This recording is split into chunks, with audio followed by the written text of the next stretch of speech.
अल्लाहुम्मा सल्लि अला सय्यिदिना व मौलाना मुहम्मदिन। अस्सलामु अलैकुम रहमतुल्लाहि व बरकातुहू।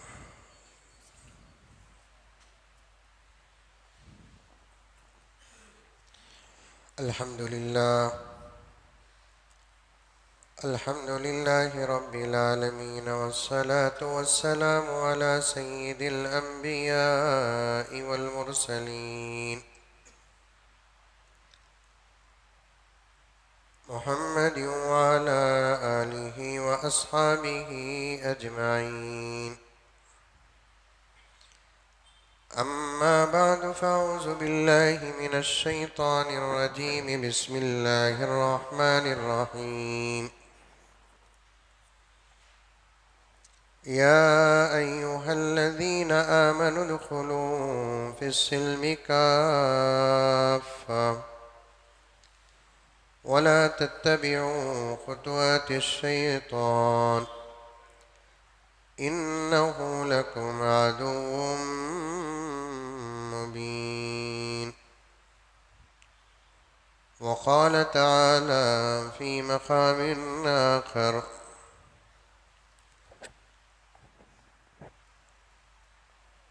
वरहमती वसिअत कुल्ल शैइन फ़सअक्तुबुहा लिल्लज़ीना यत्तक़ून वयु'तून ज़कात वल्लज़ीना हुम बिआयातिना यु'मिनून। वक़ाल तआला फ़ी मक़ामिन आख़र अल्लज़ीना ला यु'तून ज़कात वहुम बिल्आख़िरति काफ़िरून। सदक़ल्लाहु मौलानल अज़ीम। अल्लाहुम्मा सल्लि अला सय्यिदिना नबिय्यिना मौलाना मुहम्मद व अला आलि सय्यिदिना नबिय्यिना मौलाना मुहम्मद व बारिक व सल्लिम।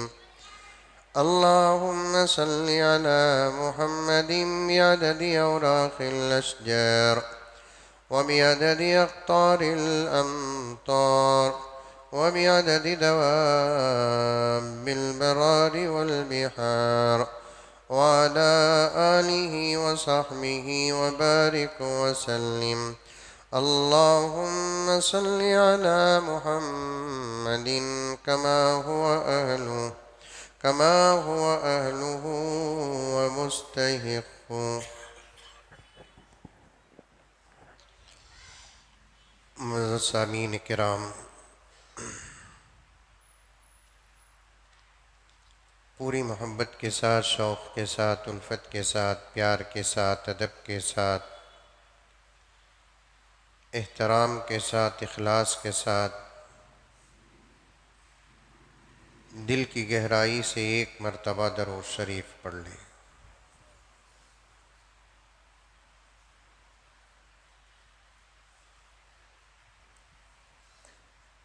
मुअज़्ज़ज़ सामीन किराम,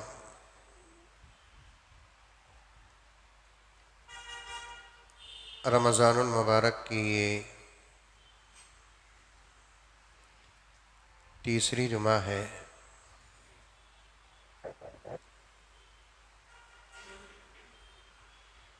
गुज़िश्ता जुमा मुझे एक अहम मौजू आपके सामने पेश करना था। बात चलती गई, वक्त गुज़र गया।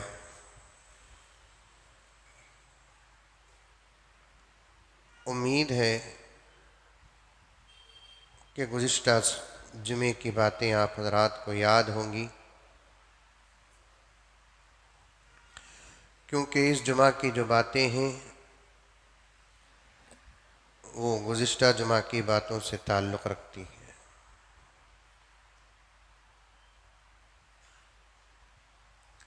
सामीन किराम,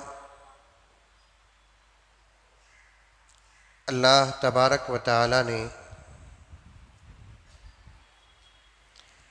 इस पूरी कायनात को अपनी कुदरत से पैदा किया है।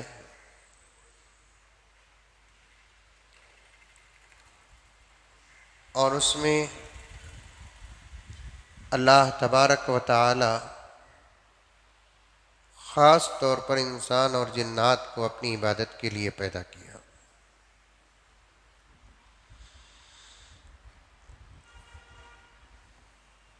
और ये अल्लाह तबारक व तआला का करम है, इबादत का वक्त भी बहुत मुख्तसर रखा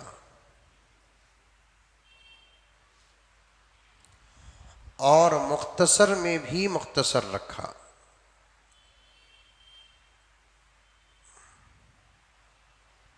क्या मतलब?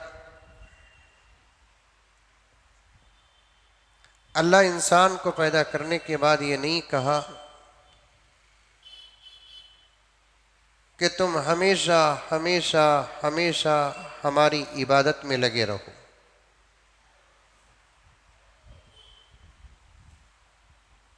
चाहे तुम जिंदा रहकर दुनिया में रहो या मरकर आखिरत में पहुंच जाओ, तुम्हारा काम सिर्फ इबादत है, ये नहीं कहा अल्लाह ताला। बल्कि अल्लाह तबारक व तआला ने इंसान और जिन्नात से कहा, सिर्फ दुनिया में तुम इबादत करो, मरने के बाद तुम्हारी इबादत माफ हो जाएगी, जन्नत में तुम हमेशा हमेशा रहोगे, तो वहाँ तुम जैसी चाहे वैसी जिंदगी कर लेना, वहाँ तुम्हारे लिए इबादत का कोई कानून नहीं रहेगा। आ रही है बस समझ में? अब एक इंसान दुनिया में कितने साल जिंदा रहता है? 50 साल, 60 साल, 70 साल, 100 साल ज्यादा से ज्यादा।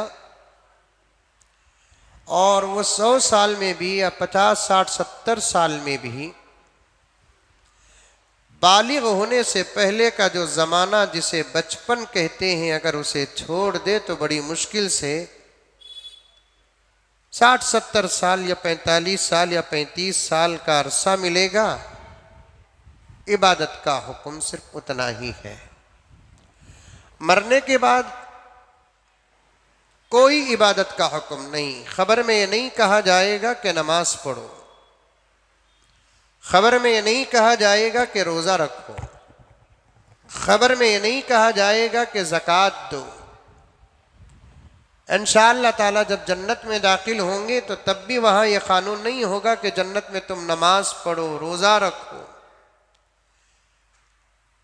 किलो किलो के हिसाब से सोना रहेगा। अल्लाह ताला जन्नत में नहीं कहेंगे कि ज़कात अदा करो। वो इबादत की जगह नहीं है, वो नेमत की जगह है। इसीलिए मैंने आपके सामने अर्ज किया, अल्लाह तबारक व ताला ने इंसान को इबादत के लिए पैदा किया और वो इबादत का अरसा बहुत मुख्तसर, और इबादत के ज़माने में इबादत भी बहुत मुख्तसर। अब दुनिया में है अल्हम्दुलिल्लाह, हम लोग 24 घंटे अल्लाह ताला नमाज का हुक्म नहीं दे रहे हैं, नहीं दे रहे। अल्लाह तबारक व ताला 24 घंटे, तुमको तो हमने पैदा किया, अल्लाह ताला फरमाते हैं कि तुमको तो हमने पैदा किया है, तुम सिर्फ हमारी इबादत करते रहना है, दूसरा कोई काम नहीं तुम्हारा। 24 घंटे रात दिन इबादत इबादत इबादत करते रहो, ये भी हुक्म नहीं है। दौलत हमने दी आपको, अल्लाह ताला ने यह नहीं कहा कि पूरी दौलत इधर कमाओ उधर गरीबों में तकसीम कर दो, रोजाना का तुम्हारा नफा सब मेरे रास्ते में खर्च हो जाए, एक पैसा रखकर तुमको सोना नहीं है, ऐसा भी अल्लाह ताला नहीं कहा। अल्लाह ताला 24 घंटे में एक वक्त की नमाज को अगर 10 मिनट लगा दे, 5 वक्त की नमाज को 50 मिनट बमुश्किल ज्यादा से ज्यादा हो सकते हैं, इबादत का इतना ही वक्त है। पैदा करने के बाद अल्लाह ताला ने यह नहीं कहा कि तुम जब तक जिंदा रहोगे हर दिन रोजा रखो, नहीं, साल में एक मर्तबा रोजा रखो। और वो रोजे का हुक्म भी कैसा, समझने की कोशिश करें मेरी बात को, बड़ी गहरी बातें कह रहा हूं आपके सामने। रोजे का हुक्म भी कैसा, 24 घंटे रोजा रखना नहीं, सुबह सादिक से गुरूब आफताब तक रोजा रखो बस। सूरज गुरूब होने के बाद तुम इफ्तार करो, फिर सुबह सादिक तक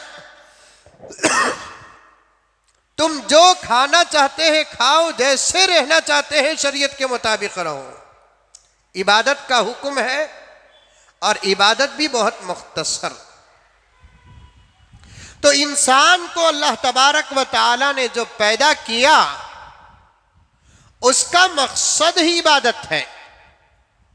हर मुसलमान के जहन में यह बात आना है, हर इंसान के जहन में यह बात आना है कि हमारे पैदा होने का मकसद सिर्फ और सिर्फ इबादत है, इसके सिवा हमारा कोई पहला और असल मकसद नहीं है।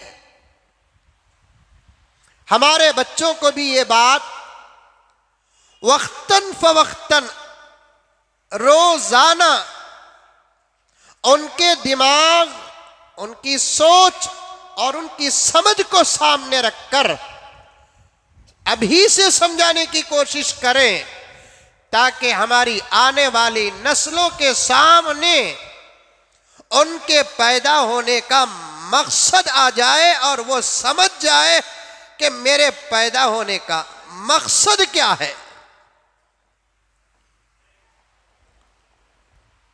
एक बहुत बड़े अल्लाह वाले मशहूर वाकया है, बुजुर्ग का नाम भूल रहा हूं, बहुत छोटी उम्र, 5-6 साल की उम्र। इससे पहले भी मैं किसी मौके पर यह वाकया बयान किया था, नाम जहन में नहीं आ रहा है।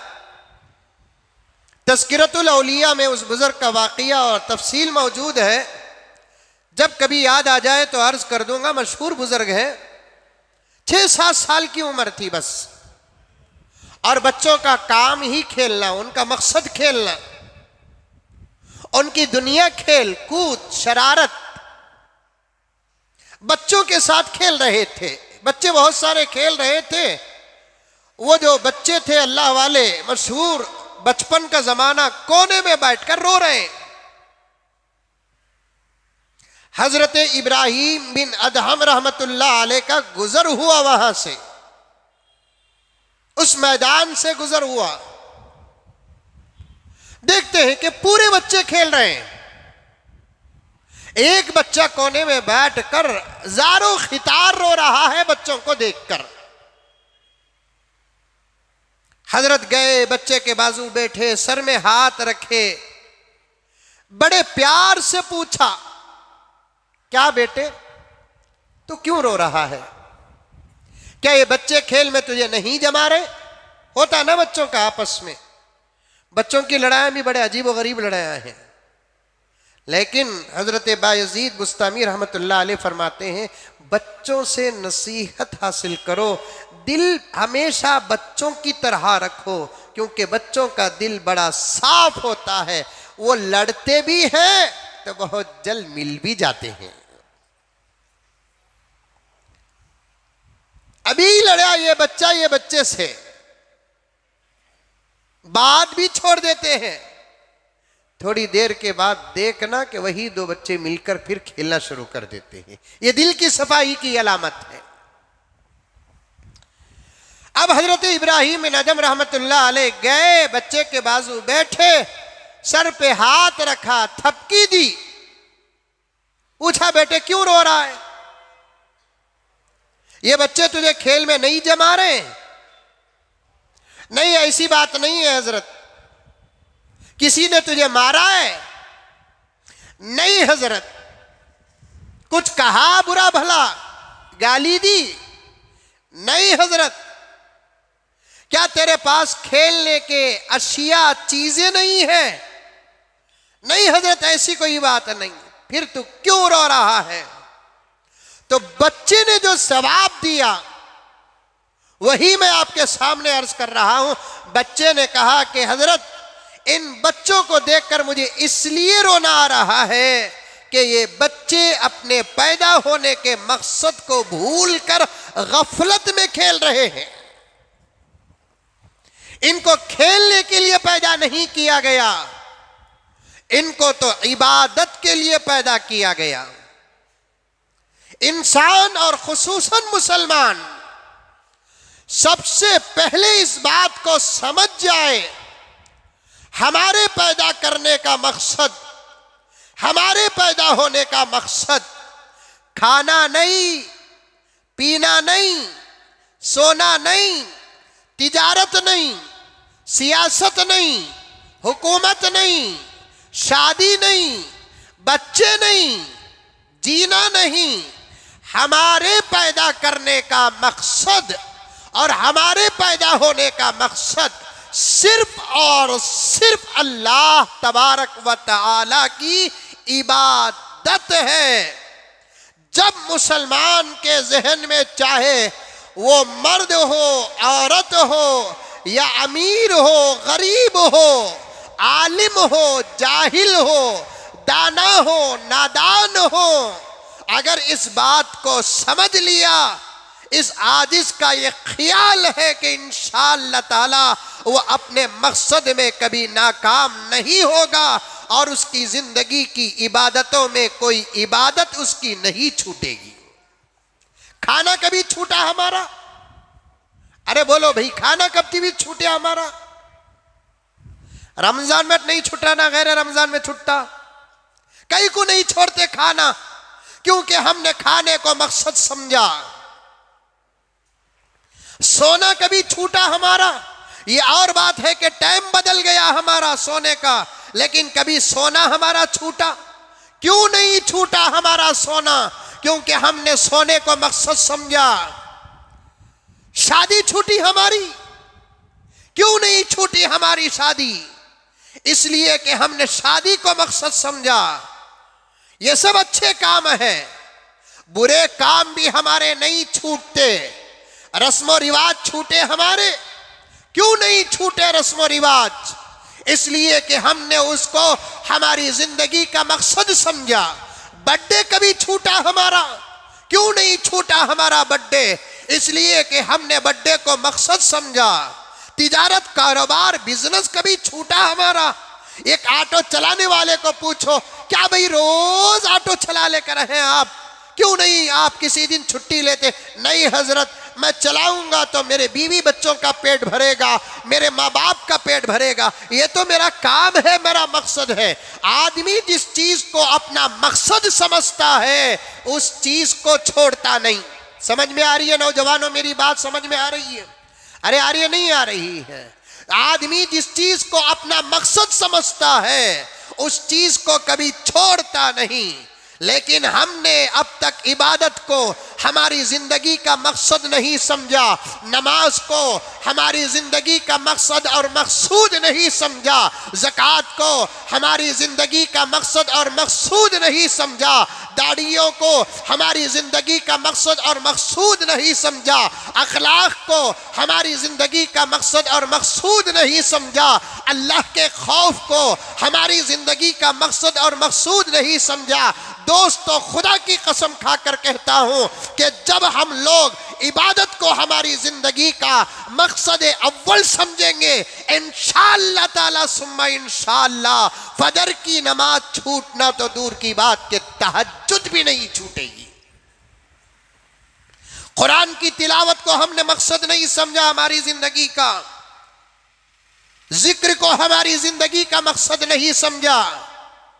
चलो और दूसरे अल्फाज से समझाने की कोशिश करूं। हमारी जिंदगी की कामयाबी अल्लाह तबारक व तआला ने इबादत के अंदर रखा है, लेकिन हमने समझा कि हमारी जिंदगी की कामयाबी तिजारत में अल्लाह ने रखा है। हमारी जिंदगी की कामयाबी सियासत और हुकूमत में अल्लाह ने रखा है। हमारी जिंदगी की कामयाबी दुनिया के मसाइल में अल्लाह तबारक व तआला ने रखा है। ये अगर खुदा का इनकार करने वाला, नबी का इनकार करने वाला, मरने के बाद दोबारा पैदा होने का इनकार करने वाला, हशर पर जिसका ईमान नहीं, क़यामत पर जिसका ईमान नहीं, जन्नत पर जिसका ईमान नहीं, जहन्नम पर जिसका ईमान नहीं, अगर वो ये सोचता है तो उसके लिए ये बात थोड़े दिल के लिए चल सकती है। लेकिन मुसलमान कभी कामयाबी को तिजारत में न तलाश करे, कभी कामयाबी को सियासत में तलाश न करे, कभी कामयाबी को दुनिया के मसाइल में तलाश न करे। अल्लाह का कलाम बड़े अच्छे अंदाज से बयान करता है, क़द अफ़लहल मुमिनून अल्लज़ीना हुम फ़ी सलातिहिम ख़ाशिऊन वल्लज़ीना हुम अनिल लग़्वी मुअरिज़ून वल्लज़ीना हुम लिज़्ज़काति फ़ाइलून वल्लज़ीना हुम लिफ़ुरूजिहिम हाफ़िज़ून। अल्लाह तबारक व तआला फरमाता है, ऐ मेरे मोमिन बंदो, मैंने कामयाबी तुम्हारी नमाज के अंदर रखा है, मैंने कामयाबी तुम्हारी ज़कात के अंदर रखा है, मैंने तुम्हारी कामयाबी तुम्हारे बेकार कामों काज में नहीं रखा है, मैंने तुम्हारी कामयाबी तुम्हारी इज्जत और इस्मत और आबरू और शर्मगाहों की हिफाजत के लिए रखा है। जब दुनिया में तुम अपने मकसद में कामयाब हो जाओगे, तुम ही लोग जन्नत के वारिसीन है। उलाइका हुमुल वारिसून, तुम जन्नत के वारिस हो। इबादत हमारा मकसद, हमारी जिंदगी का मकसद इबादत। खुदारा मोहब्बत के साथ गुजारिश करता हूं कि आप और मैं, हमारे बड़े, हमारे छोटे और हमारी आने वाली नस्लें, एक एक नौजवान इस बात को अपने दिल और दिमाग के अंदर बिठा ले कि हमारी जिंदगी का मकसद क्या है। बोलो एक मर्तबा इबादत। मैंने इबादत की शक्लें बयान नहीं की, हर इबादत की शक्ल का नाम है इबादत। नमाज इबादत की एक शक्ल, रोजा इबादत की एक शक्ल, ज़कात इबादत की एक शक्ल, हज इबादत की एक शक्ल, जिक्र इबादत की एक शक्ल, तिलावत इबादत की एक शक्ल। इन तमाम अशकाल को जमा करेंगे तो एक इबादत बनती है। अगर आपको बात समझ में आ गई तो फबीहा, वरना मैं मिसाल बड़े सादे सीधे अंदाज से दे दूं। सिर्फ उंगली का नाम इंसान नहीं, सर का नाम इंसान नहीं, आंख का नाम इंसान नहीं, जुबान का नाम इंसान नहीं, हाथ और सीने, पैर, पीठ और पेट का नाम इंसान नहीं। अलग अलग पार्ट्स ऑफ बॉडी, इंसान के आज़ा का नाम इंसान नहीं। तमाम चीजें मिलती हैं, एक कामिल इंसान बनता है। इबादत की तमाम शक्लें जब मिलती है, एक कामिल इबादत बनती है। आई बात समझ में आई? बोलो अल्हम्दुलिल्लाह। बोलो आई बात समझ में आई? अल्हम्दुलिल्लाह। अब समझ गए तो फिर बोल को क्या फायदा। एक साहब मौली साहब से बड़ा जलते थे, कहते वैसे तो अब भी जलते, वो पता नहीं कि मौली साहब किसका क्या बिगाड़ते, क्यों मौली साहबों से जलते। वो आपको नहीं बोल रहा हूं मैं, कुछ हैं लोग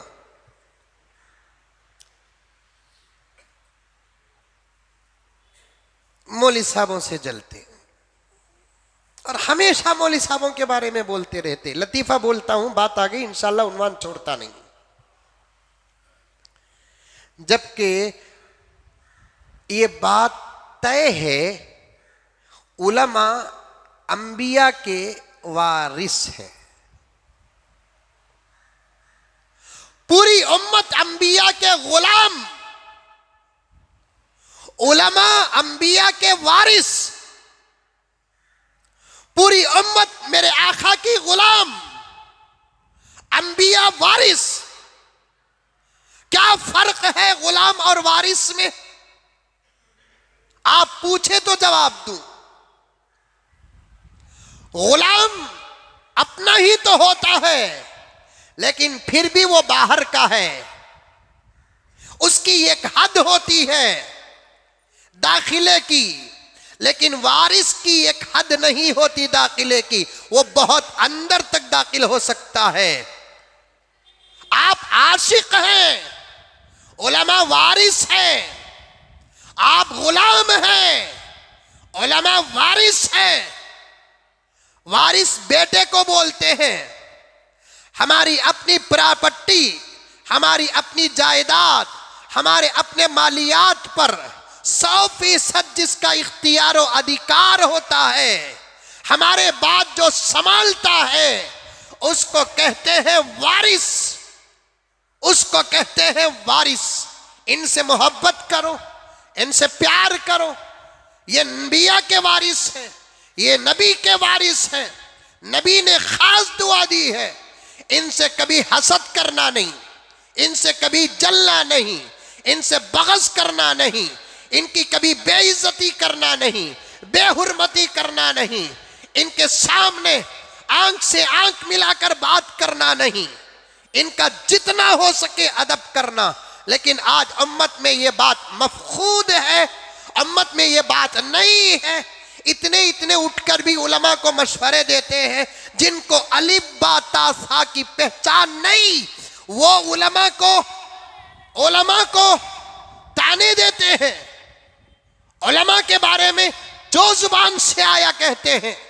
अभी अखबार में पढ़ रहा था, एक साहब कह रहे हैं उलमा का वर्कशॉप होना, उलमा का वर्कशॉप होना। वर्कशॉप का मतलब क्या? उलमा की तरबियत के इदारे होना। कितनी बड़ी तौहीन है ये, कितनी बड़ी जिल्लत है ये। क्या मदरसा उलमा का वर्कशॉप नहीं?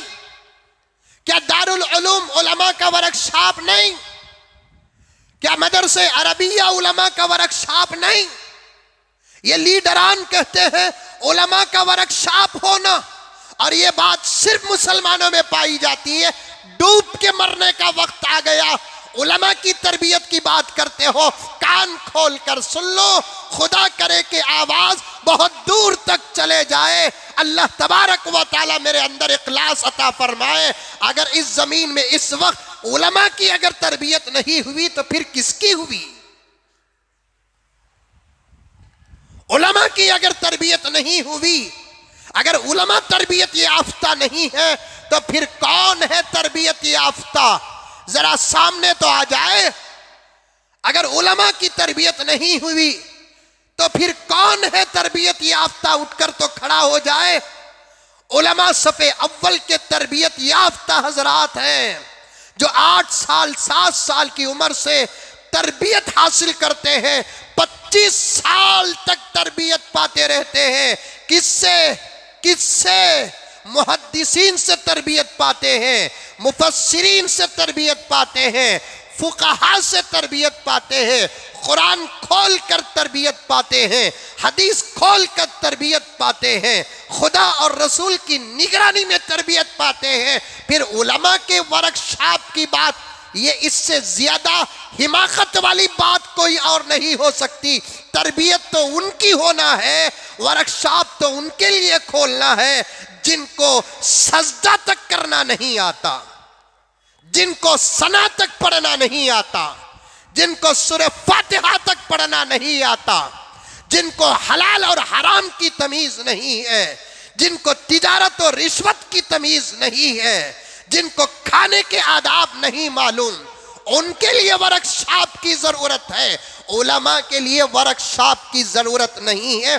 लोग तो कहते हैं कि उलमा को वर्कशॉप की जरूरत है, उलमा को तरबियत की जरूरत है। ला हौल वला कुव्वत इल्ला बिल्लाह। ये मेरा अपना जाती ख्याल पेश कर रहा हूँ कि जो कहते हैं कि उलमा तरबियत याफ्ता नहीं है, उनका ईमान खतरे में है, खतरे में।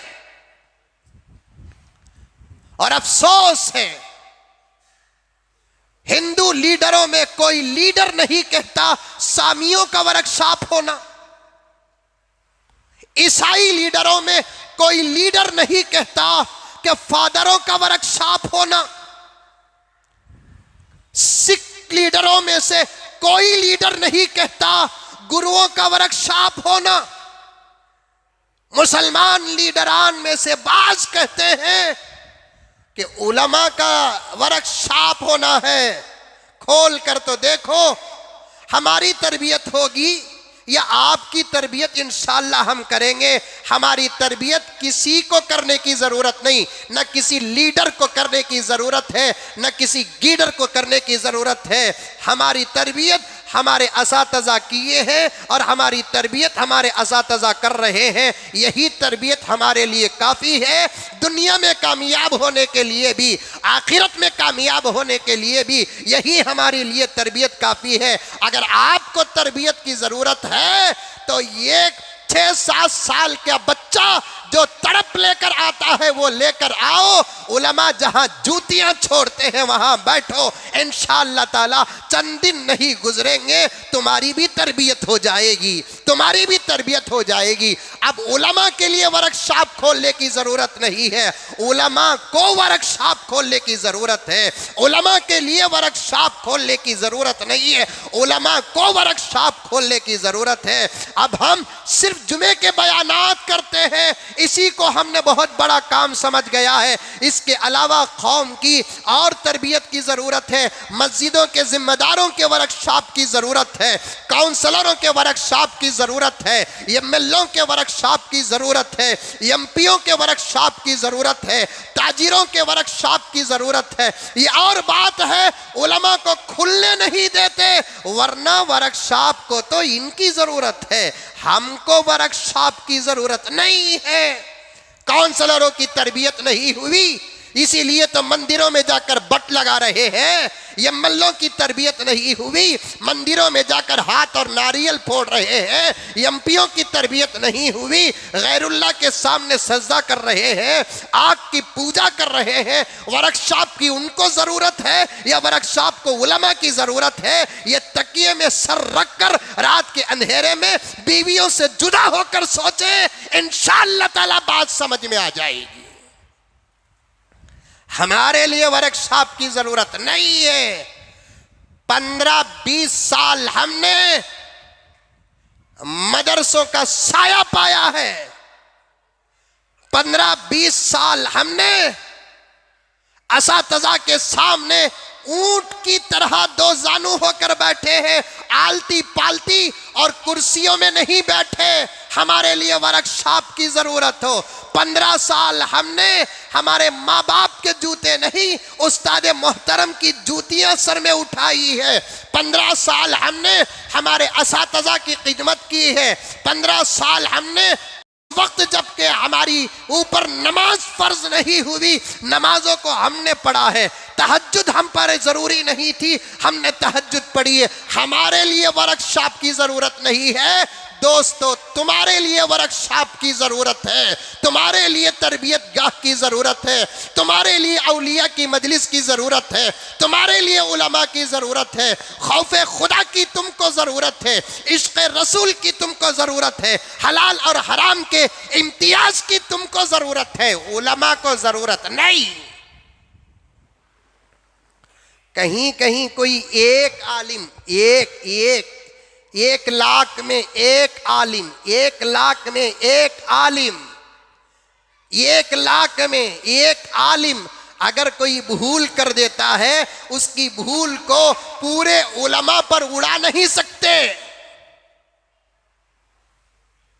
उलमा अल्हम्दुलिल्लाह इल्म से आरास्ता है, अमल से परास्ता है, तकब्बुर से दूर है, गुरूरी से दूर है, फ़क़र से दूर है, खौफ़े खुदा से सरशार है, इश्क़ नबी से आबाद है। उलमा को वर्कशॉप की ज़रूरत नहीं है, वर्कशॉप तो आवाम को ज़रूरत है। यहाँ तक कि ऑटो चलाने वालों के लिए भी वर्कशॉप की ज़रूरत है, टेलरों को वर्कशॉप की ज़रूरत है, दुकान चलाने वालों को वर्कशॉप की जरूरत है, काउंसलरों को, एमएलओ को, एमपीओ को, मस्जिदों के सदरों को, सेक्रेटरियों को, दरगाहों के जाहिल सज्जादा नशीनों को वर्कशॉप की जरूरत है। उलमा को वर्कशॉप की जरूरत नहीं है। जो मिंबर पर अरे नमाज में आगे करता है उसकी वर्कशॉप की जरूरत क्या है? लोग कहते मुंह में क्या आता, आगे पीछे देखते नहीं, कह देते हैं। अफसोस है, अफसोस। अल्लामा इकबाल का शेर है, शेर याद नहीं, मफहूम याद है। नमाज में सिर्फ अगर इमाम को आगे करोगे तो कौम कभी आगे नहीं होगी। अपनी जिंदगी के हर मसले में इमाम को आगे रखो, कौम आगे हो जाएगी। आई बात समझ में? सिर्फ 2 रकात नमाज, 4 रकात नमाज, 3 रकात नमाज में ताबे इस इमाम के हाथ बांधने से कभी तुम कामयाब और आगे नहीं बढ़ोगे। सिर्फ तुम्हारी नमाज अदा हो सकती है, जिंदगी अदा नहीं हो सकती।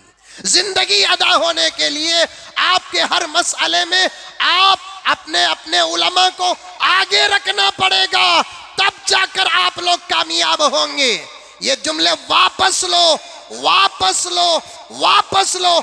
रमजान है, मैं इन बहसों में पढ़ना नहीं चाहता, वरना मैं भी मीडिया को बुलाकर बराबर जवाब देता।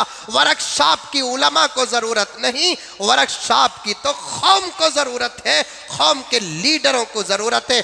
हमारी अब कोई तरबियत करने की फिक्र न करे। हमारे असातिज़ा अब भी बुलाते हैं, हम जरूर जाएंगे। हमको अब किसकी तरबियत की जरूरत है? अल्हम्दुलिल्लाह आज बनाओ हमको पीएम, इंशाअल्लाह मुल्क संभाल सकते हैं। आज बनाओ हमको सीएम, इंशाअल्लाह रियासत संभाल सकते हैं। आज हमको काउंसलर बनाओ, एमएलए बनाओ, मोहल्ले संभाल सकते हैं। सिर्फ नमाज पढ़ाना आता है। अगर आप ये समझते हैं ये आपकी हिमाकत है, हमको तो दुनिया संभालना आता है। ये अगर आप सोचते हैं कि हमको सिर्फ नमाज पढ़ाना आता है, अगर आप ये सोचते हैं हमको सिर्फ जुमे में 1 घंटा 45 मिनट बयान करना आता है, ये आपका पागलपन है, ये आपकी हिमाकत है, ये आपकी नादानी है। आपका भेजा खराब हो चुका है। हमको अल्हम्दुलिल्लाह फकर नहीं, शुक्र खुदा का अदा करते हुए तमाम उलमा का वकील बनकर कह रहा हूँ, तमाम उलमा का वकील बनकर कह रहा हूँ, हमको हर काम करना आता है। इसलिए कि हमने अबू बकर की खिलाफत को पढ़ा है, उमर की हुकूमत को पढ़ा है, उस्मान की अमारत को पढ़ा है, अली की हुकूमत को पढ़ा है, उमर बिन अब्दुल अजीज की हुकूमत को पढ़ा है। हमको क्या नहीं आता? अल्हम्दुलिल्लाह सुम्मा अल्हम्दुलिल्लाह, हर जायज काम खुदा की कसम करना आता है। लेकिन अफसोस, अफसोस के इस वक्त के कौम के लोग चोरों पर तो भरोसा करते हैं लेकिन उलमा पर भरोसा नहीं करते, डाकुओं पर भरोसा करते हैं, उलमा पर भरोसा नहीं करते, रिश्वतखोरों पर भरोसा करते हैं, उलमा पर भरोसा नहीं करते, यतीमों, बेवाओं, मिस्कीनों, मजलूमों, मुहताजों के पैसे हड़प करके डकार ना लेने वालों पर तो भरोसा करते हैं लेकिन उलमा पर भरोसा नहीं करते। ऐ कर्नाटक के मुसलमानों, ऐ हिंदुस्तान के मुसलमानों, एक मर्तबा इस मुल्क के उलमा पर भरोसा करके देखो। खुदा की कसम, अगर तुमको अबू बकर की खिलाफत का जमाना याद ना आ जाए तो पूछ लेना, उमर की खिलाफत का जमाना याद ना आ जाए तो पूछ लेना, उस्मान की सकावत का जमाना याद ना आ जाए तो पूछ लेना, अली की हुकूमत का जमाना याद ना आ जाए तो पूछ लेना, अमीर माविया की अदालत का जमाना याद ना आ जाए तो पूछ लेना, उमर बिन अब्दुल अजीज की इंसाफ और अदल हुकूमत का जमाना याद ना आ जाए तो पूछ लेना। क्यों? इसलिए कि इस धरती में जितने लोग हैं उसमें जितने अल्लाह से मोहब्बत करने वाले, अल्लाह पर ईमान लेकर आने वाले, अल्लाह तबारक व तआला को मानने वाले हैं। कुरान कहता है मेरे जज्बात नहीं, कुरान कहता है मेरे अल्फाज नहीं। अल्लाह तबारक व तआला फरमाता है मेरे जितने बंदे हैं उन तमाम बंदों में मेरे से सबसे ज्यादा डरने वाले मेरे बंदों में उलमा हैं। जो खुदा से जितना डरता है उसकी जिंदगी उतनी ही ज्यादा मोहतात होती है।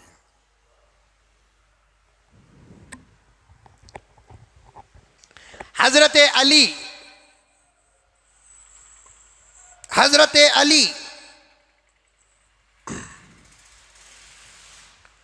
एक मर्तबा अपने गुलाम के साथ कहीं जा रहे थे, हुकूमत का काम,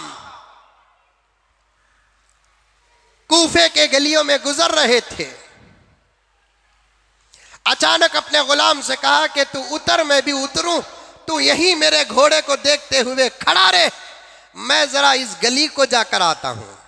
इस गली, ऐसा रास्ता था, ये गली सीधा गए, आधे पौने घंटे के बाद वापस आए, फिर घोड़े में बैठ कर गए। अरब और अतराफो अकनाफ की ज़मीन की गर्मी का तो आपको अंदाज़ा होगा, आप सुने होंगे, ज़बरदस्त गर्मी। गुलाम ने देखा कि बहुत दूर अमीरुल मोमिनीन चल कर गए और फिर चल कर वापिस आए। बड़े अदब के साथ पूछा, अमीरुल मोमिनीन उतनी दूर जाकर आप आए, सवारी में नहीं गए, क्यों? अली ने कहा, कर्रमल्लाहु वजहा, प्यारे, मेरे बचपन का एक दोस्त यहां रहता है, गुजरता था तो याद आ गया, मुलाकात करने का इरादा हुआ, तो इसलिए मैं मुलाकात करके आया। अमीरुल मोमिनीन, आपका दोस्त यहां? जी, हमारा दोस्त यहां। और इतनी दूर चलकर गए, क्यों सवारी में नहीं गए? आज से तू आजाद। खाली गुलाम का यह सवाल आया, इतनी दूर गए आप, चलकर गए, सवारी में क्यों नहीं गए?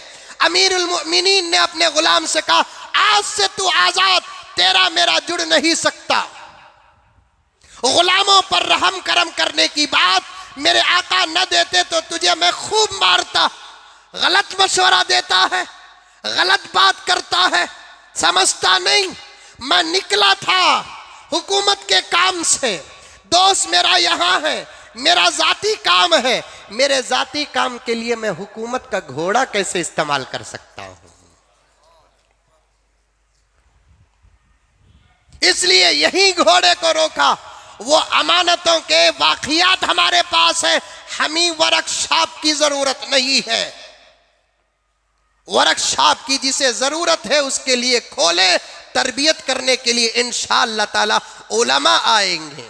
नौजवानों का वर्कशॉप खोलो, लड़कियों की शर्म और हया का वर्कशॉप खोलो, अमानत का वर्कशॉप खोलो, सदाकत का वर्कशॉप खोलो, इबादतों का वर्कशॉप खोलो, उलमा का वर्कशॉप। वो भी क्या बोलते हैं बाज़ लोग, मौलवी साहब को बयान करना नहीं आता। कहते क्या मोहम्मद रफ़ी के भी, किशोर कुमार के गाने गाना आता?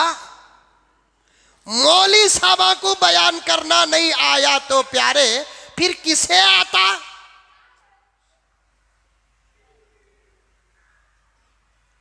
अजीब बात है, बैठते ही आलिम बोलता नहीं, मदद खुदा की लेकर भीख मांग कर बोलता है। जितना सारी दुनिया में इनखिलाब आया इन्हीं उलमा की जुबानों से आया है ना। फिर उलमा को अगर बयान न करना आए तो फिर किसे बयान करना आएगा? बात आ गई तो अर्ज कर रहा हूं, आगे चलेंगे इंशाअल्लाह ताला। अहम मौजू पेश करना है।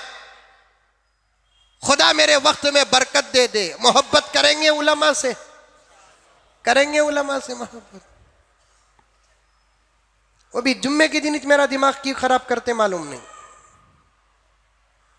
आज सुबह को 11 बजे मुताला कर लेकर बैठा था, एक मस्जिद के जिम्मेदार फोन कर रही,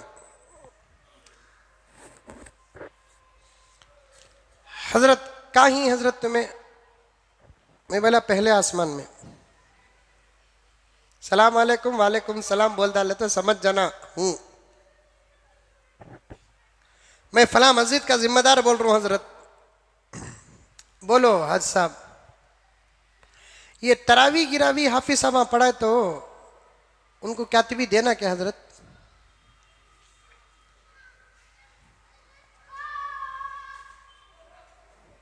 सब देखते नहीं आप। तरावी वगैरह हाफिज साहब पढ़ाए तो उनको कातिबी देना क्या हजरत? की हाजी साहब नहीं, कुरान बेचे सका होता नहीं क्या हजरत? बाबा बाबा तखवा उबलिया नहीं, हद से ज्यादा हो जाने की वजह से दूध फूटे सका, तखवा फूट गया।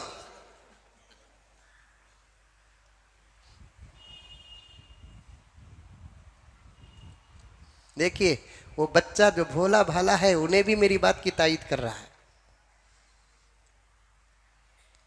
कुरान बेचे सका ना हजरत। खैर तुम्हें क्या करना चाह रही हैं हाजी साहब? नहीं तुम्हें क्या बोलते हैं कि वो हजरत? मैं क्या बोलता हूं कि अगर वो छे बोलकर बोले तो हाफिज साहब को कम से कम 5 लाख रुपए दियो। कह सुन लिए चुपके नाटक।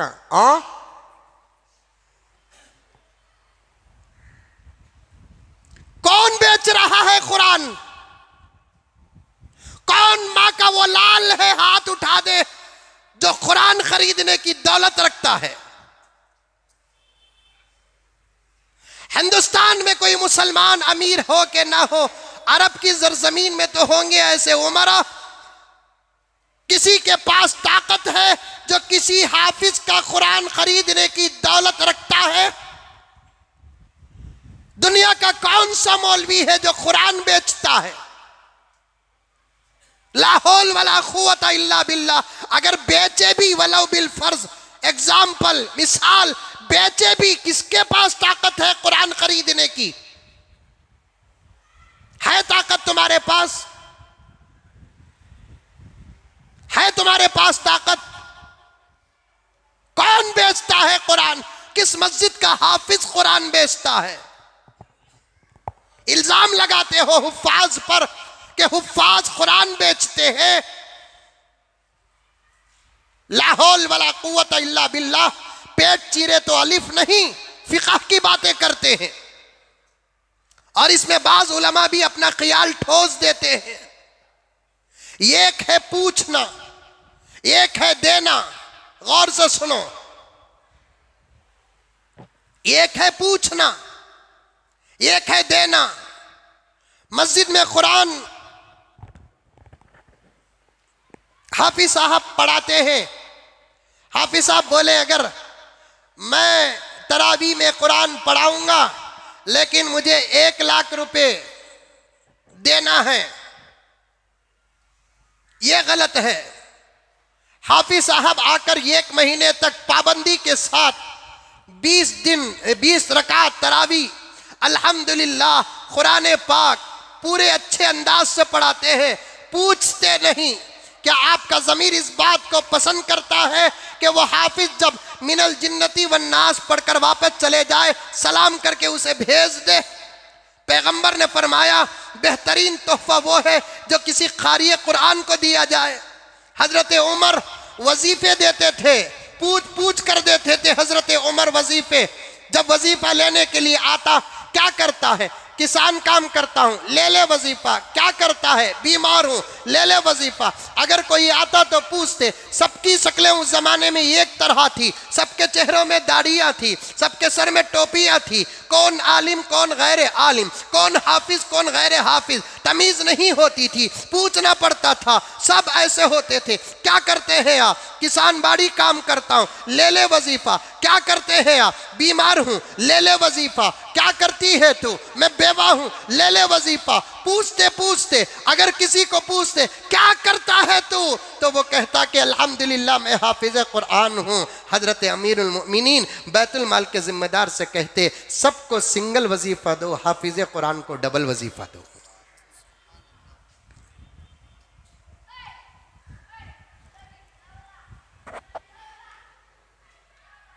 एक है पूछना जिसमें उलमा के फतवे मौजूद है, एक है देना, उलमा का कोई फतवा मौजूद नहीं है। हिंदुस्तान उठा लो, पाकिस्तान उठा लो, अफगानिस्तान उठा लो, बांग्लादेश उठा लो, सऊदी अरब उठा लो, मैं उन उलमा को भी बड़े अदब के साथ कहना चाहता हूं कि आप सोचे समझे बगैर फतवे लिखे नहीं और फतवे बयान न करें। तरावी की उजरत हराम, तरावी की उजरत हराम, तरावी की उजरत हराम। इससे तो अइम्मा का मकाम गिर रहा है, उलमा का मकाम गिर रहा है, मुअज्जिनीन का मकाम गिर रहा है, हुफ्फाज का मकाम गिर रहा है। सोचे समझे अल्लाह हमारे हजरत अमीर शरीयत हकीमुल मिल्लत अशाह मुफ्ती अशरफ अली साहब रहमतुल्लाह अलैह के दरजात बुलंद फरमाए। हजरत फरमाते थे, हम लोगों को फरमाया करते थे, अजीजम फिक़ह का आना कमाल नहीं, मिजाजे फिक़ह का आना कमाल है। इमाम मालिक के पास फ़िक़ह था, इमाम शाफ़िई के पास फ़िक़ह था, इमाम अहमद बिन हम्बल के पास फ़िक़ह था, लेकिन हज़रत इमाम अबू हनीफ़ा के पास फ़िक़ह नहीं था, मिजाजे फ़िक़ह था। इमाम अबू हनीफ़ा की फितरत में फ़िक़ह था, उनकी सोच में फ़िक़ह था, उनकी नज़र में फ़िक़ह था। तरावी की उजरत हराम है, मैं फतवों के खिलाफ नहीं जाता, बिल्कुल सही है, तरावी की उजरत हराम। मैं क्यों हजरत कासिमुल इल्मी वल खैरात के फतवे की मुखालफत करूं, रशीद अहमद गंगोही के फतवे की मुखालफत करूं, थान अशरफ अली थानवी की फतवे की मुखालफत करूं, मुफ्ती शफी साहब रहमतुल्लाह अलैह के फतवे की मुखालफत करूं। पहले मसला तो समझो, एक है मांगना, एक है देना, दोनों में फर्क है नहीं है। एक नौशाह को मेरा बिल्कुल आशिक था, हाथ में राडो वाच पहना था, मुत्तकी परहेजगार, दाढ़ी गीड़ी दुपट्टा गिपटा, बड़ा मुत्तकी परहेजगार। मैं भी पहना था राडो वाच, तुम्हारे हंक्यांग देख को बेच डालिया। अब डुप्लीकेट को सीख लिया हूं, शादी के 90 में पहना था। हमें बयान के लिए हाथ उठा तो मंजे छोड़ल को मेरे हाथ को देख रही, उसी वक्त चीटी भी आ गई, हजरत ये राडो वाच कहाँ की? मैं बोले अल्लाह जन्नत से उतारिया। मेरा एक दोस्त अभी भी इस मजलिस में बैठे हैं, जबरदस्त राडो वाच, शादी के बाद मुत्तकी परहेजगार, पलंग तक नहीं लिए शादी में, बीरू नहीं लिए, कुछ नहीं, वलीमा पूरा अपने तरफ से किया। ऐसे भी नौजवान हैं अल्हम्दुलिल्लाह, पूरा शरीयत के मुताबिक शादी।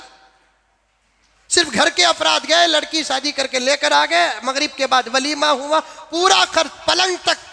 अभी गुज़िश्ता साल जब मैंने तकरीर में कहा था शर्म नहीं आती, बिस्तर तेरा है, तेरा पलंग होना चाहिए, उस बात को उन्होंने जहन में रखकर पलंग तक भी अपना ही खरीदा। इस मजलिस में बैठे हैं मौजन साहब, बताऊंगा मैं नौजवान को, आपको, वो भी जबरदस्त पलंग, लेकिन हाथ में राडो वाच है। नजर पड़ जाती, मुझे बोले हजरत सब बातों को मान लिए हजरत उन्होंने। मैं क्या बोला कि मान लिए हजरत, लेकिन जिद कर लेकर ही निकाह के वक्त फोन किया शाम में, जिद कर रही हजरत, एक वास्तु भी दाल नाच बोलकर जिद कर रही हजरत, यहां तक के मोहब्बत बहस में बदल रही है हजरत। क्या करूं हजरत, आरस को बाजू रखला को फोन कर रहा है, ये से चाहने वाले भी। मैं बोलिया तुम्हारे दिल में दूर दूर तक इरादा था क्या मैं शादी करा तो क्या भी मिलेगा? नहीं हजरत अल्लाह की कसम, फिर गिर को आई सो डल्ली को कहीं को नको बोल रही।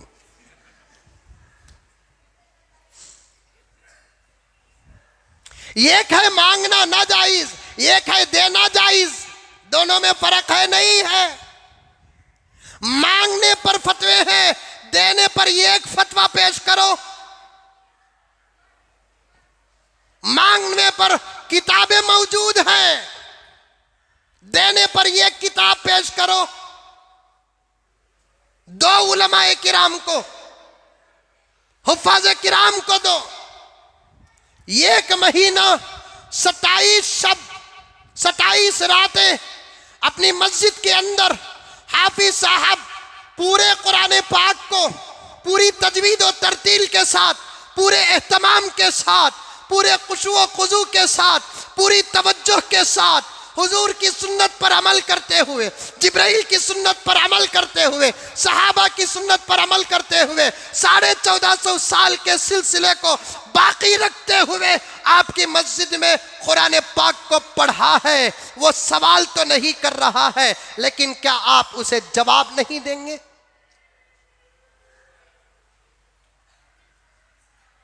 क्या आप उसे हदिया नहीं देंगे?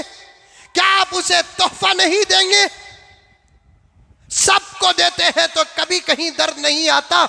इमामों को, मुअज्जिनों को, खतीबों को देते हैं, पता नहीं कि जिम्मेदारों से लेकर मोहल्ले वालों के पेट में तक दर्द क्यों होता है, समझ में नहीं आती बात।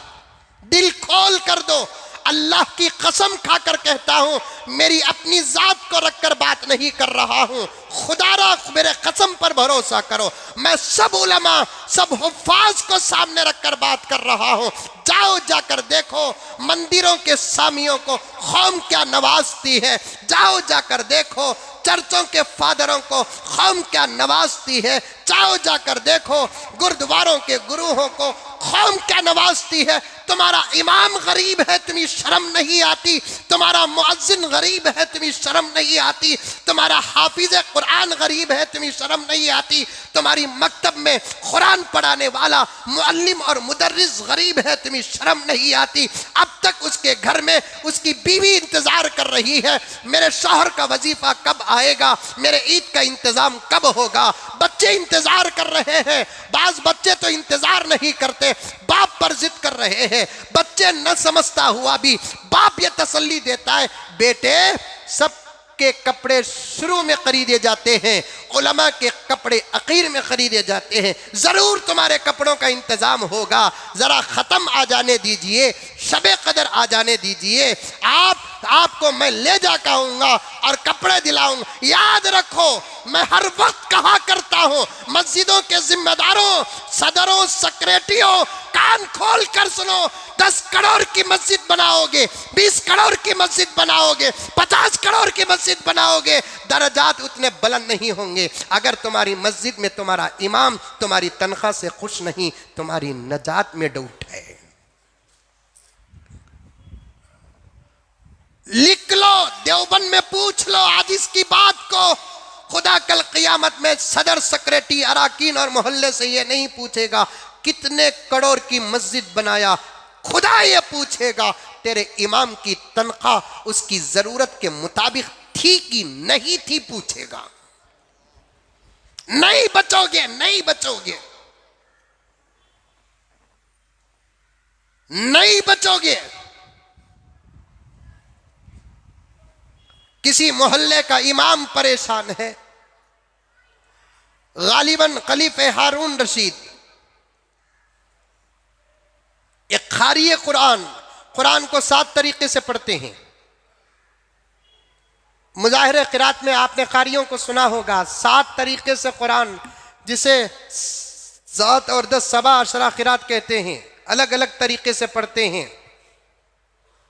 हमारे कर्नाटक के मशहूर कारी, हमारे उस्ताद मोहतरम, अल्लाह ताला हजरत का साया हमारे सर में तादेर कायम फरमाए, दारुल उलूम सबीलुर रशाद के उस्ताद क़िरात सिराजुल कुर्रा हजरत मौलाना अशाह सिराजुद्दीन साहब रशादी दामद बरकातुम, इंशाअल्लाह कभी किसी दिन हजरत से गुजारिश करके हमारी मस्जिद बुलाऊंगा।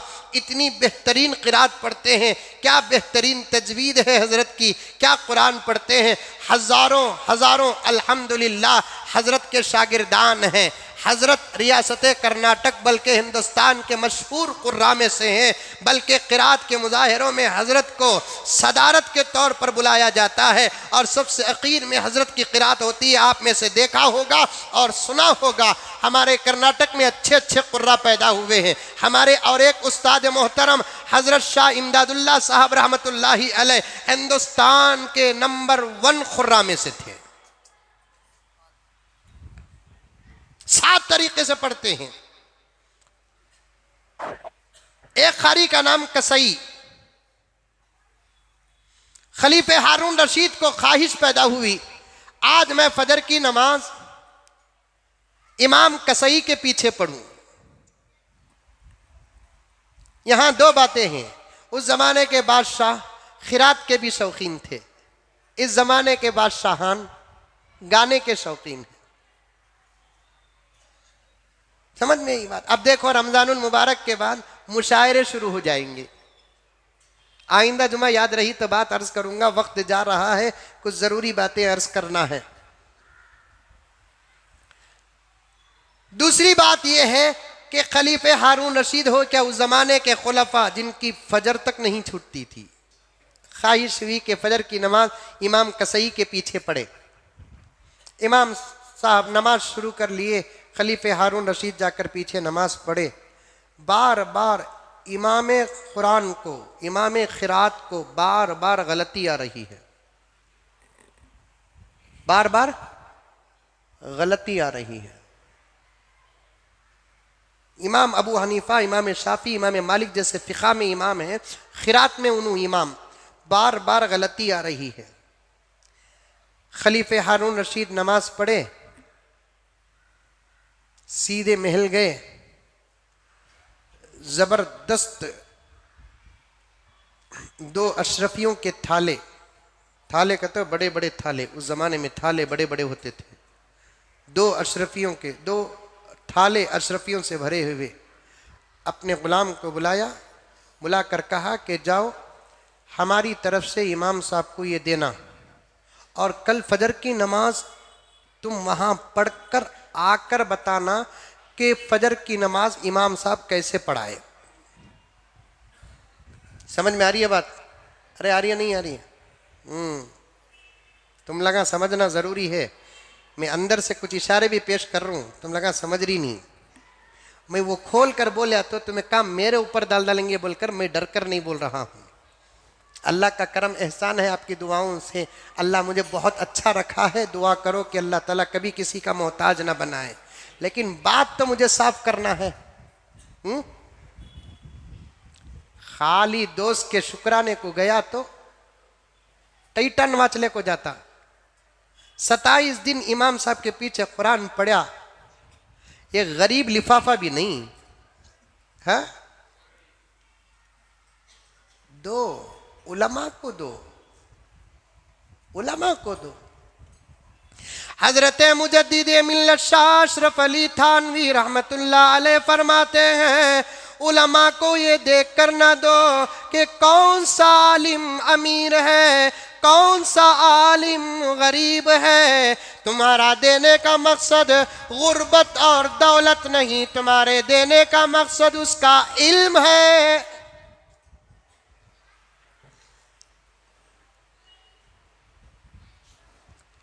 हजरत खलीफे हारून रशीद ने 2 तबक अशरफियों से भर कर दिया। अपने गुलाम को कहा कि जाओ फला मस्जिद के इमाम को देकर आओ और कल फजर की नमाज पढ़कर आना। गए इमाम साहब के पास, खलीफे हारून रशीद का गुलाम सलाम अर्ज किया, खलीफे का सलाम सुनाया, 2 तबक अशरफियों से भरे हुए थाले दिया। इमाम साहब लिए, खुश हो गए, खलीफे को ढेर सारी दुआएं दी। गुलाम ने कहा कि रात हो गई है, जाना मुश्किल है, रात क़ियाम करके फजर के बाद जाऊंगा। इमाम साहब ने मस्जिद में इंतज़ाम किया। फजर की नमाज का वक्त आया, गुलाम फजर की नमाज इमाम के पीछे पढ़ा। जबरदस्त क़िरात हुई आज, एक गलती नहीं, एक अटकी नहीं। नमाज से फारिग होकर गुलाम गया, जाकर खलीफे से कहा कि अमीरुल मोमिनीन आपकी अमानत पहुंचा दिया। अल्हम्दुलिल्लाह नमाज पढ़ा। नमाज क्या थी अमीरुल मोमिनीन? यूं मालूम हो रहा था कुरान अभी अभी नाजिल हो रहा है। पढ़े तो वैसे पढ़ना, कुरान अटकना नहीं अटकना, अपनी जगह पर कुरान पढ़ना, मज़ा लेकर पढ़ना, कुरान पढ़ना, मज़ा लेकर पढ़ना, कुरान सुनना, मज़ा लेकर सुनना। कल रात एक मुजाहिरे क़िरात में गया था, अचानक दिल में बात आ गई, अल्लाह क्या प्यारा कुरान पढ़ रहे हैं ये कुर्रा। इनकी क़िरात को मुसलमानों को नहीं, गैर मुस्लिमों को सुनाना। जिस किताब के तुम मुखालिफ हो उसके पढ़ने का इतना प्यारा अंदाज है तो उस किताब के अंदर क्या अंदाज होगा। सुनाना मोदी जी को एक मरतबा कुरान, बोलो आमीन। बसवराज को सुनाना कुरान, क्योंकि हमारी किताब नहीं ना, कुरान सबकी भी किताब है ना। शहरु रमज़ान अल्लज़ी उन्ज़िला फ़ीहिल क़ुरआन हुदल लिन्नास। ये महीना वो महीना है, अल्लाह रब्बुल इज़्ज़त फरमाते हैं ये महीना वो महीना है जिसमें हमने हमारा कलाम नाजिल किया। कुरान से पहले भी रमजान था, लेकिन ये फजीलतें नहीं थी, रहमत का अशरा नहीं था, मग़फ़िरत का अशरा नहीं था, इत्क़ुम मिनन नहार का अशरा नहीं था, ताक़रातें नहीं थी, और ज्यादा फजाइल पैगंबर से आने से पहले भी रमजान था, लेकिन ये फजीलतें नहीं। लेकिन जब पैगंबर आए, रमजान आया, कुरान को खुदा ने रमजान में नाजिल किया, रमजान का मकाम बढ़ गया, फजीलत बढ़ गई, पवर बढ़ गया। कुरान कहता है शहरु रमजान अल्लज़ी उन्ज़िला फ़ीहिल क़ुरआन हुदल लिन्नास व बय्यिनातिम मिनल हुदा वल फ़ुरक़ान। ये महीना वो महीना है जिसमें हमने कुरान को नाजिल किया। ऐ लोगों, जानते हो कि कुरान सिर्फ मुसलमानों की किताब नहीं है, हुदल लिन्नास पूरी इंसानियत की किताब है। मोदी जी की भी कुरान किताब है, योगी जी की भी है, बसवराज की भी है, सबकी भी है। कोई मानता है, कोई नहीं मानता, एक अलग बात है। कुरान, गुलाम ने कहा अमीरुल मोमिनीन आज तो कारी साहब खिरात में गजब कर दिए, आहा मजा आ गया। आज कितनी तरावी? क्या नहीं पढ़े सोलोगा तो नहीं बोल रही, पढ़े सोलोगा को भी डाउट है। आज 21वीं तरावी है, अल्हम्दुलिल्लाह। मजा मिला कांत भी मिला, माशाअल्लाह मिला का तो समझ जाना कि कुरान जब हाफिज साहब पढ़े, तुम्हारा कान नहीं सुना, तुम्हारा दिल सुना। मजा नहीं आया तो समझ जाना कुरान कान सुन रहा है, मजा आ जाए तो समझ जाना कि कुरान दिल सुन रहा है। दुनिया के शायरों का दीवानी पढ़ के देखो, दुनिया के शायरों का दीवानी पढ़ के देखो, फिर उसके बाद रब का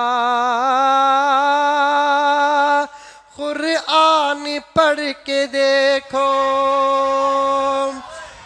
दुनिया के शायरों का दीवानी पढ़ के देखो, फिर उसके बाद रब का कुरान पढ़ के देखो। पढ़ो, फजाइल कुरान में आता है कुरान का पढ़ना जहां फजीलत है, अशार भी है पढ़ूंगा।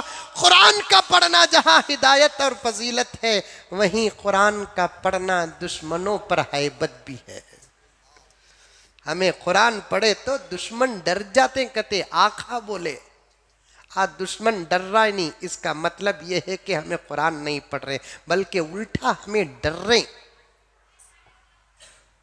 नहीं डर रहे। हमारे घरों पर बुलडोजर चलाया जा रहा है, अभी हम खामोश बैठे हैं। मस्जिदों के मीनारों पर चढ़ा जा रहा है, उनके धर्म के झंडे लगाए जा रहे हैं, अभी खामोश बैठे। अमन अमन शांति, जनाजे उठने तक शांति और अमन की बात करोगे? नहीं, जो अमन की बात कर रहे हैं ना, वो उस वक्त तक अमन की बात करेंगे जब तक उनके घर में आफत ना आए।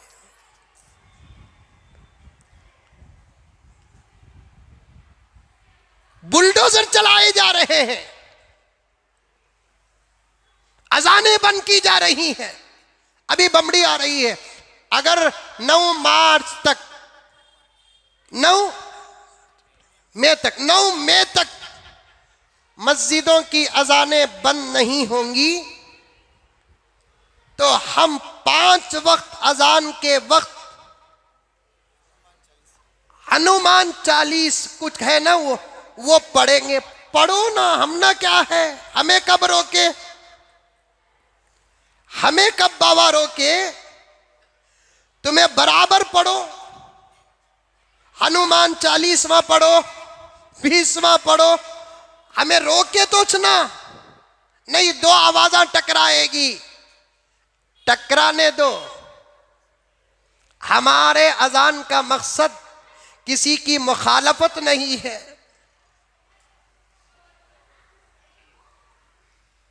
अजान बंद नहीं कर सकते, माइका उतार नहीं सकते।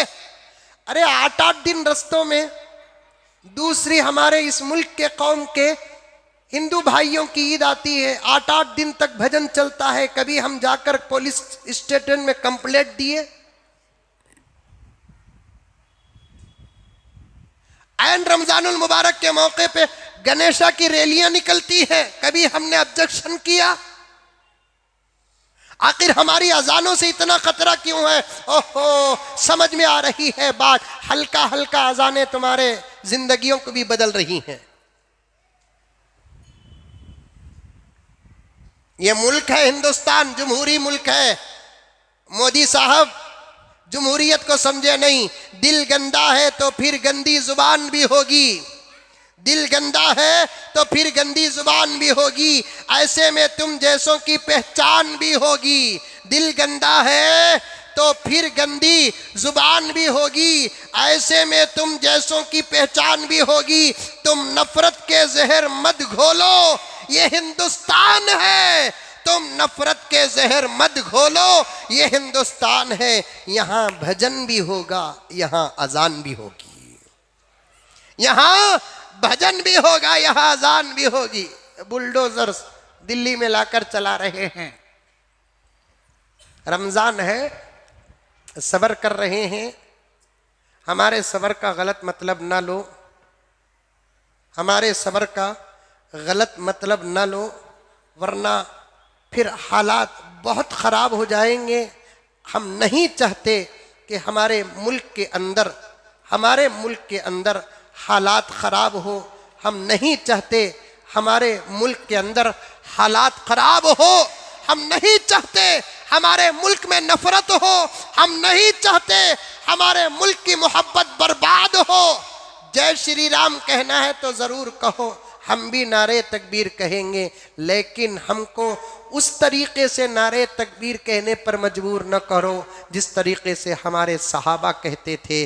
जिस वक्त सहाबा के तड़प और तरस, हिम्मत और शुजाअत के साथ हमारे ज़ुबानों से नारे तकबीर निकलेगा, तुम हमको संभाल नहीं सकते। कदम जो आगे बढ़ जाएंगे वो लौटा नहीं सकते। कदम जो आगे बढ़ जाएंगे वो लौटा नहीं सकते। वो अपनी मौत भी आगे हो, पीछे जा नहीं सकते। कदम जो आगे बढ़ जाएंगे वो लौटा नहीं सकते। वो अपनी मौत भी आगे हो तो पीछे जा नहीं सकते। अगर निकले घरों से नारे तकबीर पढ़कर, अगर निकले घरों से नारे तकबीर पढ़कर, किसी के बाप के ख्वाबों में आ नहीं सकते। बुलडोजर चला चले, अब लोगों के कमेंट्स आ रहे हैं। आम आदमी पार्टी भी बीजेपी की बी पार्टी है। बी पार्टी नहीं, इस मुल्क की अक्सर पार्टियां ये पार्टियां छींसो। गजरीवाल साहब नहीं बोलता, निकल गया सो, तुम्हें माफ कर डालो। गजरीवाल है ना, केजरीवाल है ना, बीजेपी की मुखालफत करे तो हमें क्या समझ जाते, उन्हों हमारे दोस्त बोलकर। ये हमारी गलती है। उन्हों आपस में लड़ते, हमारे दोस्त कौन भी नहीं है। हमारा दोस्त तो अल्लाह है, हमारे नबी हैं। आज मुसलमानों को मुल्क के किसी पर भरोसा करने का वक्त नहीं आया है। मुसलमान बदल जाए, इंशाअल्लाह ताला हालात बदल जाएंगे। कोई बीजेपी के खिलाफ बोलता तो मुसलमान कभी धोखा नहीं खाना कि उन्हें हमारा दोस्त है, उन्हें भी हमारा दुश्मनी, लेकिन दुश्मनों की फहरिस्त में जरा कम दुश्मन हो सकता है, उन्हें भी दुश्मन। वो लगा आपस में लड़ रहे हैं, हमारी ताईद में नहीं लड़ रहे हैं। कान खोल के सियासी नुक्ता सुनो, अगर बीजेपी की कोई पार्टी मुखालिफ है तो वो मुसलमानों की मुआफकत में उसकी मुखालिफ नहीं, उनकी मुखालफत तो इख्तिदार की जंग है। वो हुकूमत के लिए लड़ रहे हैं, मुसलमानों के लिए नहीं लड़ रहे।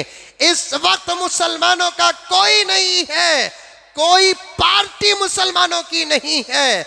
अल्लाह के हो जाओ, अल्लाह आसमानों से मदद नाजिल कर देंगे। अर्ज कर रहा था, कुरान पढ़ो, दुश्मनों पे हैबत तारी होगा, दुश्मनों में खौफ तारी होगा। कुरान पढ़ने के फजाइल में ये बात भी दाखिल है। अल्लाह हर मुसलमान को समझने की तौफीक और सादत अता फरमा दे, हर मुसलमान के दिल दिमाग में ये बात उतर जाए, क्योंकि कुरान कुरान है, मज़ा लेकर पढ़ना है, मज़ा लेकर सुनना है। एक फ़ोन पर बात आ गई, ज़कात के उन्वान पे बात करना था, बहुत बड़ा मजमून है। कुरान पढ़े तो मज़ा लेना, मज़ा मिल गया तो समझो कि दिल पे बात असर रही है। दुनिया के शायरों का दीवान पढ़ के देखो, फिर उसके बाद रब का कुरान पढ़ के देखो। आंखें भी होंगी रोशन, दिल भी बनेगा गुलशन। आंखें भी होंगी रोशन, दिल भी बनेगा गुलशन। तुम सिर्फ ये कि सूरत रहमान पढ़ के देखो। मजा मिलता कुरान में। खलीफे हारून रशीद को गुलाम ने कहा कि अमीरुल मुमिनीन क्या खिरात थी, क्या पढ़े। मैका का तो दौर नहीं था ना, बैका का दौर था, मैका तो नहीं थे ना। हमारे मैका के बारे में ये घुग्गुआ ऐसा पढ़े ही, शायद उनके जोरू बच्चा के बारे में पढ़े नहीं, हमारे मैका के बारे में पढ़ गई। मैका, अरे घुग्गुआ, खाली तुम्हें जिद कर रही बोलकर हमें रखी सो, नहीं तो उठा को फेंक डालते। ये हमारे आवाज़ा और हमारे अल्लाह का कलाम इस वक्त के मैक का मोहताज नहीं है। 350 साल से ये कुरान सारी कायनात में फैला तो बगैर मैक के फैला। 1350 साल से सारी दुनिया में अजानें हुई तो मैक के बगैर हुई। काली तुम्हें जिद कर रही ना बोलकर हमें भी जिद कर रही, क्योंकि ये मुल्क जहां तुम्हारा है वहां हमारा भी है। अगर तुम्हारी मंदिरों में घंटियां बजेंगी, हमारी मस्जिदों में भी अजान बजेगी, हमारी मस्जिदों में भी वैल्यूम बढ़ेगा। खाली एक जिद है हमारी, वरना हमें इसके मोहताज नहीं रहे। बाबा दीवाने बेवकूफा, हमें इसके मोहताज नहीं। अहमका निकाल को भी अगर हमें बयान करेंगे, हमारे गले का तुम्हें क्या मुकाबला करेंगे। हाँ, कंट्रोल में रखो, बात कर रहा हूं सो। जर्रा जोर से बमड़ी मारिया गोरी पड़ने में जलजला, क्या समझे गल्ला।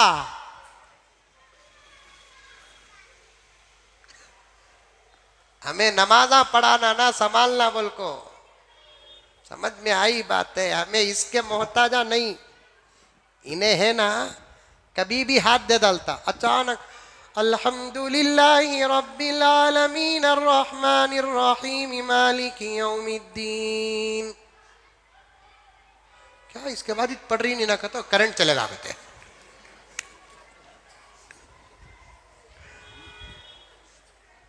हमें इसके मोहताज नहीं है। दोस्तों सुनो, खाली एक मस्जिद के जिम्मेदार फोन किए तो बात आ गई। बात मांगना जायज नहीं, देना जायज है ना। देने पर कासिम नानोतवी का फतवा पेश करो। तरावी पढ़ाने वाले को हदिया नहीं दे सकते? थानवी रहमतुल्लाह अलैह का फतवा पेश करो। आजकल छोटे छोटे मौली साहब हमें जरा ज्यादा उछल रही, उनको अपने बड़ों से किताबों से रुजू होना चाहिए, गौर व फिक्र करना चाहिए। मिंबर और मेहराब मिल गया तो जोश में आकर के अभी बात नहीं करना। तरबियत की इंशाअल्लाह असातिज़ा की हमना ज़रूरत है। भाई कुरान पढ़ाकर पैसे लेना जायज़ नहीं, कुरान पढ़ाकर पैसे लेना जायज़ नहीं बोलकर कहाँ लिखो है? ए बच्चे स्कूल में कुरान पढ़ाकर पैसे लेना जायज़ नहीं बोलकर कहाँ लिख कर है? तरावी पढ़ाकर पैसे लेना जायज़ नहीं बोलकर का सवाल करना नहीं, तरावी पढ़ा दूं 1 लाख रुपए देना, 50,000 रुपए देना बोलकर पूछना जायज़ नहीं, लेकिन तुम्हारा देना जायज़ नहीं, मुस्तहब है, मोहब्बत है, कुरान की शान है। हजरत इमाम अबू हनीफा रहमतुल्लाह अलैह का बेटा हजरत हम्माद हजरत के पास जाता है, कुरान सीखता है, सूरह फातिहा पढ़ता है। इमाम अबू हनीफा ने पूछा, बेटे आज सबक कहां तक गया? बच्चे ने कहा, अब्बा जान सूरह फातिहा खत्म हो गया। नाजरा नाजरा सूरह फातिहा खत्म हो गया। बेटे फातिहा खत्म हो गया, अल्लाह तेरा शुक्र है। फौरन इमाम अबू हनीफा एक ब्याग अशरफियों की बनाए, बच्चे को बुला लिए, उस्ताद के पास आए। उस्ताद अबू हनीफा को देखते ही डर गए। क्या शिकायत करा कि बच्चा जाको हजरत आ गई, हजरत आप आ रहे, आप किसी को भेज देते, ये गुलाम आपकी खिदमत में। नहीं नहीं, मेरे बेटे के तुम उस्ताद हो, अपने आप को गुलाम न कहो, तुम्हारा एहसान मेरे ऊपर बहुत बड़ा है। बस आज बच्चे को सबक पूछा तो मेरा बच्चा बोलिया तुम्हें सूरह फातिहा पूरा पढ़ा दले कहते, खुश हो को आया हूँ, एक हकीर तोहफा है हजरत, ये मेरी तरफ से ले लो। थैली में अशरफियाँ सुनने के डल्ले, हकीर तोहफा है, ले लो। ले को उन्हों हजरत को शुक्रिया बोला को जाको गिने तो 5,000 अशरफियाँ थे। कितने? 5,000 अशरफियाँ। क्या कुरान का मकाम मर्तबा समझे होंगे? देना चाहिए उलमा को, हुफ्फाज को। तफसील इंशाअल्लाह ताला ताक़रातों में आ जाए तो आ जाए। अर्ज कर रहा था आपके सामने, इबादत की कई शक्लें हैं, तमाम शक्लें मिलकर एक इबादत बनती है। इबादत की 2 किस्में हैं। एक किस्म इबादत की क्या, जिस्मानी इबादत, बदनी इबादत कहते हैं, और एक किस्म इबादत की क्या, माली कहते हैं। बदनी व जिस्मानी इबादत जैसे नमाज, रोजा। माली इबादत कैसे? जैसे ज़कात, फितरा, सदका, कुर्बानी, ये तमाम के तमाम माली इबादत में से हैं। और माली इबादतों में ज़कात फर्ज है। 4 इबादतें जैसे फर्ज आइन है, नमाज, रोजा, ज़कात, हज, इन चारों का बड़ा गहरा ताल्लुक है। और ये इबादत मालदारों पर फर्ज होती है। वो मालदार जो मुसलमान हो, आकिल हो, बालिग हो, मर्द हो या औरत हो, और उसके पास निसाब मिक़दार के मुताबिक पैसे हो, या तो सोना होना, या तो चांदी होना, या तो कैश होना, या नहीं तो माले तिजारत होना, या नहीं तो घर के जो साजो सामान हैं, जितने साजो सामान ज़रूरत के हैं, वो तमाम ज़रूरत के साजो सामान छोड़कर एक्स्ट्रा साजो सामान जो ज़रूरत से ज़्यादा हैं, उन तमाम को मिलाएंगे, सोने या चांदी की कीमत तक पहुंचते हैं। तो ऐसे मुसलमान पर 1 साल गुजरने के बाद ज़कात फर्ज हो जाती है। समझ में आई बात? ज़कात अल्लाह तबारक व ताला का जबरदस्त कानून है। इंशाअल्लाह ताला आइंदा जुमा आपके सामने तफसील से इन बातों को रखूंगा। आज कुछ मुख्तसर बातें अर्ज कर दूं। ज़कात देने में कमी ना करो, ज़कात पाबंदी के साथ अदा करो। उलमा से पूछो कि कैसे ज़कात निकालना, मेरी पूरी ये दौलत और पूंजी है, क्या मैं ज़कात दे सकता हूँ? बराबर पूछो उलमाए किराम, आपको कुछ सवालात करने के बाद साफ साफ जवाब देंगे। आज उम्मत बड़े बड़े मालदार ज़कात अदा करने में बहुत नाकाम है। एक बात बताता हूं, सुनो। जरूरत में आने वाले जो सामान हैं उसमें ज़कात नहीं है, लेकिन जेवरात औरतें जो पहनती हैं वो उसकी ज़रूरत में दाखिल नहीं, उसकी जीनत में दाखिल है। दोनों में फ़र्क समझो। ज़रूरत किसे बोलते? उसके बग़ैर ज़िंदगी मुश्किल हो जाए, यानी तो हद से ज़्यादा काम मुश्किल हो जाए। यहाँ तक के प्लेट ज़रूरत में दाखिल है। अगर प्लेट नहीं तो आदमी खाएगा कहाँ? इसलिए प्लेट में खाना खाना है तो प्लेट ज़रूरत में दाखिल है। शिवाजी नगर जाना, बेंगलुरु जाना, इधर उधर जाना तो एक गाड़ी का होना ज़रूरी है, तो गाड़ी ज़रूरत में दाखिल है, जिसके बग़ैर या तो काम मुश्किल हो जाता या नहीं तो कामिच नहीं होता। लेकिन जेवरात जो है ना वो ज़रूरत में दाखिल नहीं, बल्कि जेवरात जीनत में दाखिल है। आम तौर पर अक्सर लोगों के जहन में ये बात दाखिल है, ज़रूरत की चीज़ों में जैसे ज़कात नहीं है वैसे औरत का जेवर भी ज़रूरत में दाखिल है, इस पर ज़कात नहीं। बिल्कुल गलत है। औरतों के पास रहने वाले जेवर की ज़कात सबसे पहले औरतों पर फ़र्ज होती है। अगर औरतें अदा न करेंगी वो बिज़ात खुद गुनहगार होंगी।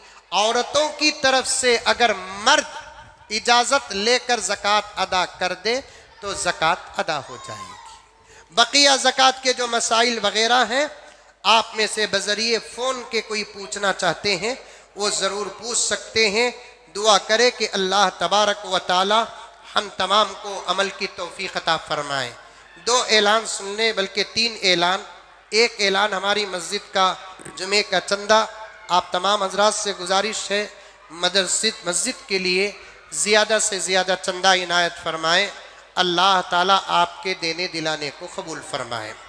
दूसरा ये है कि मोहल्ले का जो चंदा मस्जिद के ज़िम्मेदार हज़रात सालाना करते हैं, हमारे मस्जिद के ज़िम्मेदार हज़रात भी आपके घरों तक आ रहे हैं, मोहल्ले के हज़रात बैठे हैं, तो मस्जिद के लिए दिल खोल कर सालाना चंदा इनायत फ़रमाएँ। तीसरा ऐलान ये है कि आज रात से पहली ताक़रात है अल्हम्दुलिल्लाह। 2 साल लॉकडाउन होने की वजह से हमारी मस्जिद उमर फ़ारूक में जो हस्बे मामूल तरीक़ा रहा है वो तरीक़ा ना हो सका, लाइव टेलीकास्ट में काम हो रहा था। अब इस साल अल्हम्दुलिल्लाह हालात साजगार हैं। अब तो हम लोगों को हमारी इबादतें कुछ दिखाना भी पड़ता है, क्योंकि दूसरे दिखा रहे हैं, छोटे छोटे काम भी वो बड़े कर दिखा रहे हैं। अब हमारा भी काम फ़र्ज़ बनता है, हम भी ज़रा ज़्यादा ही दिखाएं ताकि उनको मालूम हो जाए।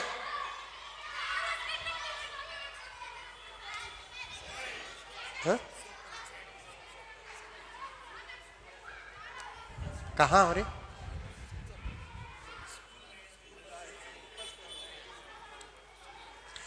तो हमारे मस्जिद के ताक़रातों का इंतज़ाम अल्हम्दुलिल्लाह है। इंशाअल्लाह ताला अपने अपने इलाके में मस्जिदों में नमाज़ पढ़कर 12 बजे या 12:30 बजे आ जाए। इंशाअल्लाह ताला मैं 12:30 बजे तक या उससे 10-15 मिनट आगे पीछे आ जाऊंगा। क़ियामत के उन्वान पर जैसे बात चल रही थी, अभी बहुत बड़ा मौजू बाकी है, इंशाअल्लाह ताला उसी मौजू पर बयान होगा। ताक़रातों में ज़रा तरतीब कम रहेगी, बयान भी घंटा सवा घंटा रहेगा, दुआ आधा पौना घंटा रहेगी, क्योंकि फ़ौरन आप लोगों को अपने अपने घरों को भी जाना है। और इस साल हालात नासाजगार होने की वजह से औरतों का इंतज़ाम हमारे यहाँ नहीं है। इस साल औरतों के लिए सिर्फ रात में 1:30 या 2 बजे दुआ के लिए लाइव टेलीकास्ट का इंतज़ाम होगा। औरतें अपने घरों में दुआ में शामिल हो सकती हैं। आप तमाम हजरात से गुजारिश है कि शौक़ से तशरीफ़ लाएं।